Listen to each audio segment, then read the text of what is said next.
Amis des thermostats, bonjour. Thermostat, c'est quelque chose que tout le monde connaît, hein, qu'on utilise pour le chauffage, pour le froid. Hein. Il y a évidemment ça dans un congélateur, dans un frigo. Enfin bref, c'est quelque chose qui est utilisé à moult endroits. Et j'en ai aussi, je veux dire, enfin, des montages de régulation de température. J'en ai fait je sais pas combien dans ma vie. Des très très simples jusqu'à des trucs assez complexes. Mais en ce moment, je travaille sur l'amélioration en fait d'un petit kit de charge électronique. Hein, je vous montrerai ça en temps utile. Et bien sûr, qui dit charge électronique, généralement dit à un moment donné dissipation de puissance. Et il est évident que de rajouter sur un tel dissipateur un petit ventilo améliore énormément la dite dissipation. Le problème des ventilos, c'est que ça fait du bruit et c'est pas très agréable. Donc bien sûr, j'ai décidé de faire un petit montage de façon à ne mettre en route le ventilo que quand tout le système atteindra une température, enfin éventuellement réglable, enfin du moins la température qui m'intéresse. Et j'ai réfléchi et je me suis dit, tiens, allez, là j'ai vraiment pas envie de me prendre la tête, j'ai pas du tout besoin d'une super précision, je vais faire quelque chose de simple, et donc j'ai fait quelque chose de très simple, et je me suis dit, tiens, vous êtes nombreux des fois à me demander un petit peu de faire, regarder un peu la conception des choses en partant de zéro, et c'est ce qu'on va faire ici, hein. Donc je vais vous montrer un petit peu ce schéma, hein, et que vous allez voir en effet, qui est, je veux dire, d'une simplicité biblique quelque part, hein, qui peut être fait avec quasiment plein de composants de récup très très facilement. Et nous allons voir en effet comment j'ai calculé les valeurs et comment je les fabriqué et testé. Alors voyons ça tout de suite. Alors regardons ensemble ce petit montage hein, qui est très simple. D'ailleurs là on le voit ici monté sur une plaquette d'expérimentation. Et voilà, en vrai c'est vraiment quelque chose, je crois que c'est, enfin, peut-être pas le plus simple, mais un des plus simples thermostats qu'on puisse faire de façon électronique. Et nous allons tout de suite examiner son schéma. Alors déjà, il faut savoir que c'est un thermostat qui est pas proportionnel. C'est un thermostat, on voit, qui à la fin commande un relais, hein, sachant que ici, moi, je l'ai plutôt conçu pour commander un ventilateur. Donc c'est un thermostat qui, passé une certaine température, donc va déclencher le relais. Alors dans mon cas, c'est pour mettre en route le ventilateur. Maintenant, rien n'empêche d'utiliser le contact inversé du relais et par exemple pour plutôt couper une résistance qui permettrait dans ce cas-là de maintenir une température. Enfin, là, je veux dire, on peut l'utiliser comme on veut. Mais enfin voilà, donc c'est un truc ici qui est tout ou rien. Et surtout, comme tous les thermostats tout ou rien, il va y avoir ce qu'on appelle un hystérésis. Alors c'est quoi l'hystérésis? L'idée c'est que un thermostat, par exemple, quand la température monte, il va arriver donc à un moment, un seuil qui peut être plus ou moins réglable, à partir duquel il va se déclencher. Et une fois qu'il s'est déclenché, hein, c'est le seuil haut, on va dire, il faut que la température descende en dessous d'un autre seuil pour qu'il s'arrête. Pourquoi c'est pas à limite? Parce que si on fait un thermostat qui est très très sensible à la limite, mettons je dis n'importe quoi, 60 degrés, ça veut dire que comme la température c'est quelque chose qui varie quand même assez lentement, quand il va arriver à 59,999, pour peu qu'il y ait un peu d'oscillation de haute, il va coller, il va décoller, et voilà, il sera pas vraiment stable. Hein. Enfin, j'ai déjà fait des vidéos là-dessus, mais cette notion d'hystérésis, ça permet justement ici d'avoir des seuils francs. Et dans le cas d'un thermostat comme ça, là c'est aussi intéressant. Ça veut dire que dans mon cas, par exemple, le ventilateur qui va se mettre en route, il va quand même marcher un certain temps avant qu'il s'arrête. S'il y avait peu d'hystérésis, il se mettrait en route, ça commencerait à refroidir tout le temps et hop, il n'arrêterait pas de se mettre en route et de s'arrêter. Alors une des astuces de ce montage, on va voir, c'est de se baser sur l'hystérésis des relais. Alors, tous les relais électromécaniques ont un hystérésis. Si on prend un relais comme ça et puis on augmente sa tension à ses bornes, il va arriver une tension où en effet il va coller, on va dire c'est la tension d'activation quelque part. Mais si on rebaisse la tension, on verra qu'il reste collé jusqu'à une autre tension, hein, c'est la tension de maintien, à partir de laquelle il va se redécoller. On retrouve ce même phénomène d'hystérésis. Et là l'idée, c'est justement d'utiliser cette hystérésis aussi pour le thermostat. Donc un relais, ici, ça consomme quand même relativement un petit peu de courant. Alors, on pourrait être tenté de dire, pourquoi on ne commande pas le relais directement, ici, avec une CTN. Une CTN, je rappelle que ça va être mon capteur là de température. C'est une résistance dont la résistance diminue avec la température. Donc là, on pourrait se dire, je mets le relais directement en série ici avec le relais, et ce qui fait que quand la température monte, la résistance va diminuer jusqu'au moment où ça va coller le relais.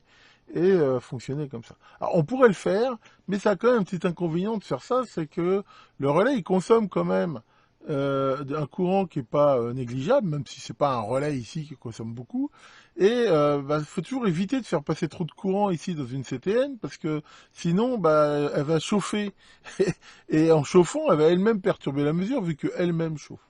Donc là l'idée ça va quand même être de mettre un petit un petit amplificateur de façon à ce qu'il passe quand même le moins de courant possible ici dans la CTN.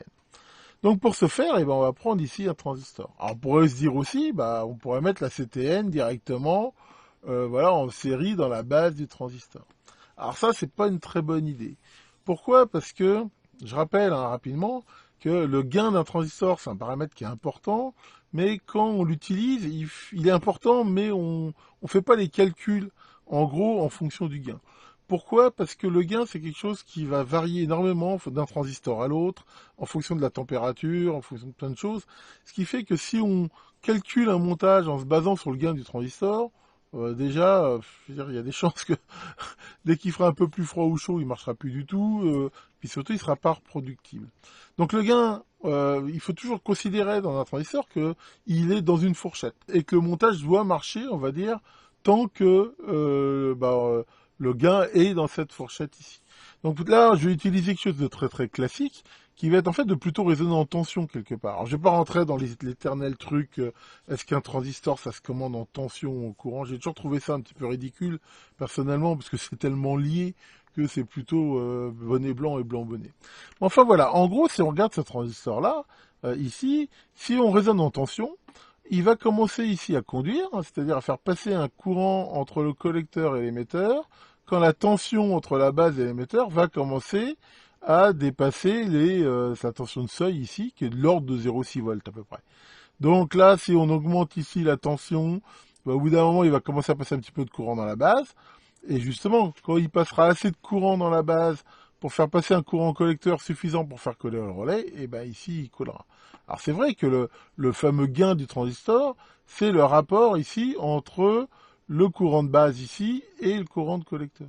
Mais dans ce montage ici, on va admettre qu'il est suffisant et que à la limite il est presque négligeable. C'est-à-dire que on va faire passer plus de courant ici que dans la base potentiellement, ce qui fait que on va quasiment pouvoir raisonner ici en tension quelque part.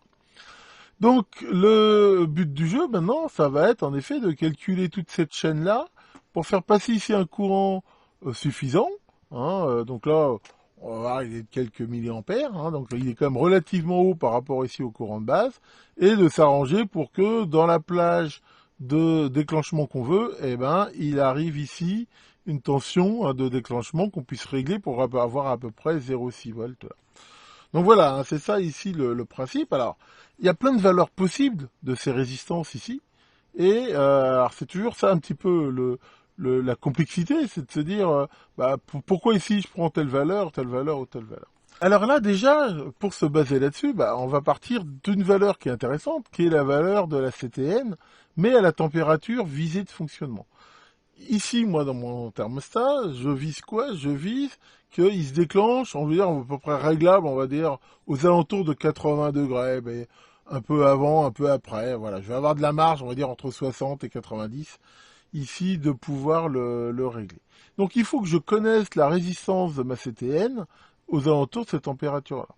Alors, j'ai aucune doc sur cette CTN-là. Je connais juste sa valeur, mais les valeurs des CTN, c'est donné à une température de référence, mais c'est pas très facile. Donc ici, je me suis dit, je vais utiliser ma petite sonde là que je vous ai déjà présentée pour oscilloscope, et ça va me permettre justement de voir l'évolution de la résistance en fonction. Donc qu'est-ce que j'ai fait? J'ai pris ici une résistance de puissance que je peux faire chauffer avec une alim. J'ai mis de la graisse silicone, donc j'en ai un peu foutu partout, c'est pas très propre. Et j'ai ici fait un pont diviseur avec une résistance connue ici de 1 kΩ en série avec justement ma CTN. Et puis là, j'ai mis la sonde de mon système. Après, je me suis amusé à faire varier un peu à la main le courant dans ma résistance de puissance. Et ici, on voit en vert la tension aux bandes du pont diviseur et en jaune la température. En jaune, ici, je vous rappelle que là, c'est directement en degrés. Donc là, voilà, je suis à 70, là, je suis à peu près à 80 degrés. on voit que ça varie relativement ensemble. Bon là, quand je baisse, au bout d'un moment, manifestement l'inertie thermique est pas la même, ce qui fait qu'il y a un petit décalage. Mais là, a priori, quand même, on voit que ça suit. Donc, c'est pareil, hein, ce truc-là, comme j'ai dit, en plus, je suis pas au degré près. Hein. Donc ici, j'ai mis un curseur. Ça m'a permis de voir la tension aux bornes de mon pont diviseur pour une température d'à peu près 80 degrés. Donc là, c'est très facile, hein, dans la mesure où là, j'ai fait un pont diviseur entre la CTN et la résistance de 1K. Bah voilà, hein, en mesurant la tension aux bornes de la résistance de 1K, je vois que j'ai à peu près 7 volts. Donc ça me permet de voir le courant. Et maintenant, bah, comme je sais que j'ai alimenté le tout en 15 volts, eh ben, c'est très facile, hein, 15 volts moins 7 volts divisé par le courant, et puis voilà, ça me donne ici la valeur de la CTN, ça, et ça fait à peu près dans les 440 ohms, quelque chose comme ça. Alors justement, après, pour faire ici les calculs, l'idée, hein, si on revient ici, c'est de remettre là, comme on voit, aussi une résistance talon. Hein. Vous voyez un petit peu ma vidéo sur les réglages, de façon à avoir une plage de réglage relativement bonne, mais pas trop large non plus, et d'avoir ici un courant donc qui reste ici raisonnable. Alors ici, hein, bah, on a un outil qu'on n'avait pas du tout avant, qui est génial, hein, qui s'appelle un tableur. Bon, là j'ai pris Excel, mais enfin bon, il y en a d'autres. Hein, ce qui permet en fait de faire des simulations très très vite, hein, ce qui est pour le voir. Donc là, qu'est-ce que j'ai fait? Bah, j'ai fait ici plusieurs colonnes. Ici, j'ai mis la valeur de la CTN que j'ai mis à différentes valeurs. Ici, la résistance variable, donc que je peux faire varier, hein, sachant que quand je varie ici la valeur, toutes les valeurs ici varient. La résistance talon. Ici, donc le calcul du courant. Donc le courant dans toute cette branche-là, bah, on voit qu'il est facile à calculer, vu que c'est 15 divisé par bah, les résistances en série ici. Ça me permet de voir ici la tension aux bornes de la résistance justement qui est dans l'émetteur, hein, c'est U égale R. Et aussi de regarder la puissance justement qui est dissipée dans la CTN pour vérifier qu'elle reste quand même très faible, de façon à pas perturber ici le système. Là, on voit qu'elle est généralement largement inférieure à 0,05 milliwatts, hein, ce qui est vraiment ici très bon. Et ici, bah voilà, j'ai pu faire varier un petit peu donc les différentes valeurs. Et bah voilà, après en faisant différents essais, eh ben j'ai déterminé que cette valeur ici de résistance de 62 ohms, ici un potard que je peux faire varier, on va dire de 500 à 1500 ohms, ici ici ma CTN, bah ça faisait ici les valeurs à peu près que je voulais. Alors c'est vrai que on va dire c'est pas tellement pro, il y a un peu de pifomètre là-dedans. Enfin bon, d'un autre côté, pifomètre ou pas pifomètre. Là, ça, voilà, ça permet ici de simuler ça très simplement. Alors, je sais qu'il y en a qui pourraient prendre du spice, du machin, enfin. Après, chacun peut faire ça un petit peu comme il veut.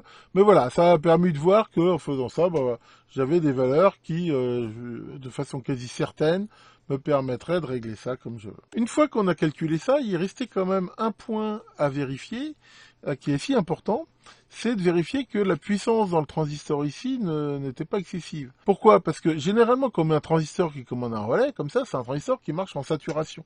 C'est-à-dire qu'il est soit complètement saturé et bah, il n'a pas de tension ici et du courant, mais donc il dissipe peu de puissance, ou il est bloqué et puis il y a de la tension à ses bornes, mais pas de courant, il dissipe peu de puissance. Or ici, ce transistor-là, il va peut-être finir par être saturé, mais pendant une grosse partie du montage, en fait, il va commencer à ne pas du tout être saturé et à marcher en mode linéaire. On voit ici que quand la CTN va baisser, là, le courant ici va commencer à augmenter, donc la tension ici va augmenter et le transistor il va devenir petit à petit passant, voilà, jusqu'au moment où ici il va coller le relais. Pour ce relais ici, il n'y a pas besoin qu'il soit saturé, d'autant plus que j'ai pris un relais 12 volts et il se trouve que mon montage, moi je suis en 15 volts. Donc ce transistor ici, il sera jamais complètement saturé. Il va plutôt marcher finalement en mode linéaire. Hein, le côté, on va dire, logique tout ou rien, il est ici assuré par le relais. Alors calculons la puissance max qu'il peut y avoir ici dans le transistor.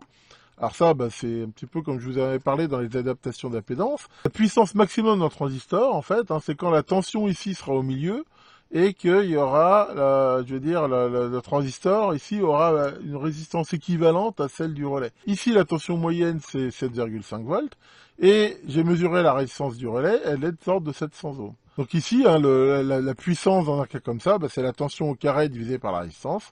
Et si j'applique cette formule, je trouve 80 milliwatts. Un BC547, ça tient 500 milliwatts. Donc j'ai vraiment de la marge, aucun problème, mais ça valait quand même le coup de le vérifier. Maintenant, passons à la pratique. Voilà, donc j'ai monté ici le système. Donc là j'ai mis un petit ventilo avec une lampe pour bien voir quand est-ce qu'il s'allume. J'ai mis ici la sonde sur ma résistance chauffante là que j'alimente avec une alime. J'ai branché le thermomètre avec ma sonde thermométrique sur le Keysight. Et voilà le montage ici, comme on peut voir. Et, ici. Et on voit que voilà, il fonctionne très bien. Là, il est réglé à peu près pour se déclencher. Ici, aux alentours de, comment on va la voir, dans les 64 degrés par là. Et voilà, là, on voit qu'il se déclenche. Donc, bien sûr, ça déclenche le ventilo. Et comme ça souffle sur la résistance, ça la refroidit. Et voilà, ça coupe. Alors, c'est sûr qu'on ne peut pas régler l'hystérésis, mais bon, à la limite, moi, je veux dire, ça me va ici très bien. Alors, on peut bien sûr régler plus haut. Hein. Voilà, là, qui se déclenche, par exemple, beaucoup plus haut. Ici, c'est un petit peu en train de fumer la résistance. Donc, je vais peut-être baisser un petit peu. Voilà. Voilà, donc là, voilà, je suis à peu près 80 degrés. Là, c'est à peu près ce que je voulais. Ici, comme limite pour mon application, donc ça le fait très très bien. Donc voilà, on voit que ce petit montage est très très simple et qui fonctionne, ma foi, fort bien. Voilà pour ce petit montage, hein, vous voyez, vraiment très très simple, et que vous pouvez bien sûr adapter. Hein, bien sûr, éventuellement, il faut refaire un petit peu les calculs en fonction du relais, en fonction de la tension d'alimentation, de la CTN que vous pouvez avoir. Mais enfin voilà, le principe reste le même. C'est un montage bien sûr très très facile à faire, et surtout, ce qui est toujours intéressant dans la conception, enfin moi c'est toujours quelque chose qui me fait toujours plaisir, hein, même sur un truc simple comme ça, c'est de justement vérifier que le montage, voilà, une fois qu'on l'a calculé, de façon théorique, on le monte et il marche exactement comme on avait prévu qu'il fonctionne, et sans qu'on ait besoin de rebridouiller. Donc ça c'est toujours, je veux dire, une sorte de yes, même sur un truc simple comme ça, on est toujours content quand, on va dire, la réalité suit ce qu'on avait pensé. Alors Maurice, ça va? Non, qu'est-ce qui t'arrive? Il y a Pincette qui se fait des misères. Oh là là là là là là, laisse pas faire, hein. Tu sais, ce qu'on dit, la vie c'est comme une boîte de chocolat, faut pas laisser les autres te la bouffer. Pense-y. Voilà pour cette vidéo. Alors j'ai d'autres justement sous-parties, on va dire, de cette charge là que je suis en train de bricoler, dont une partie d'alimentation un petit peu originale. J'essaierai de vous montrer ça rapidement. Voilà que le grand chauffe-tout des mondes et surcharge thermique épargne vos montages. Et à très bientôt pour de nouvelles vidéos.